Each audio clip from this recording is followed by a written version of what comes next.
Dulu semua orang masih cukup takut dengan elit-elit partai. Ketika ketua umum berfatwa, semuanya tak ada yang boleh melawan, tegak lurus dan berbaris secara rapi. Tapi oligarki dan ketua partai, kekuatan partai di tangan Pak Jokowi itu selesai semuanya. Partailah yang tunduk kepada Pak Jokowi itu. Aduh. Gini, dalam tanda kutip ya tentu saja. Iya. Mas Hadi, banyak orang mengaitkan bahwa sebutan petugas partai itu, yang orang-orang menganalisa itu tuh yang bikin Pak Jokowi dari situ tuh mulai menanamkan benih-benih perlawanan gitu ya. Masa iya sih Mas, cuma gara-gara sebutan petugas partai, atau menurut lu ini udah panjang, udah akumulatif banget?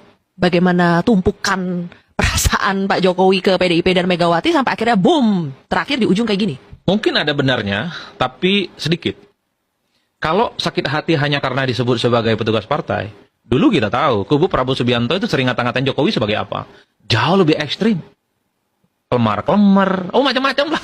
Bahkan saya nggak tega untuk mengulang itu. Kalau kita tracking satu persatu.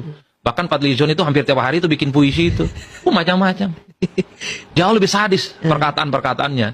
Jadi kalau hanya sebagai sebutan partai itu kemudian membuat Pak Jokowi bermanuver di tikungan air, bagi saya nggak terlampau signifikan argumennya. Begitu banyak sebutan-sebutan kepada Pak Jokowi yang jauh lebih ekstrim. Dulu disebut PKI lah.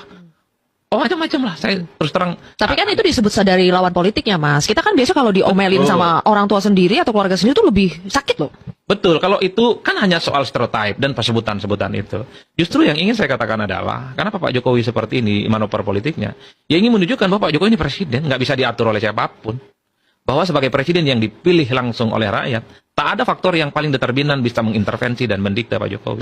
Itu adalah sebagai moment of the truth sebenarnya. Yang ingin ditunjukkan juga kepada Pak Jokowi, presiden itu harus ada eksepsionalnya. Mungkin kalau kader-kader yang lain, dia kader biasa, mungkin dia hanya sebatas gubernur, bupati, dan wali kota, bolehlah disebut sebagai petugas partai. Tapi presiden sepertinya agak sulit untuk dikonteskan. Jadi presiden itu harus diletakkan di atas segala-galanya. Meski pada saat yang bersamaan, Silvia, harus kita akui, siapa sih yang bukan petugas partai kalau dia masih menjadi anggota partai? Tunjukkan ke saya di negara ini, ada tidak kader partai yang berani melawan ketua umum partai dan keputusan partainya? Enggak ada. Kalau ada anggota DPR melawan ketua umum partainya, keputusan partainya, besok di PAW. Di PAW. Jadi sebutan petugas partai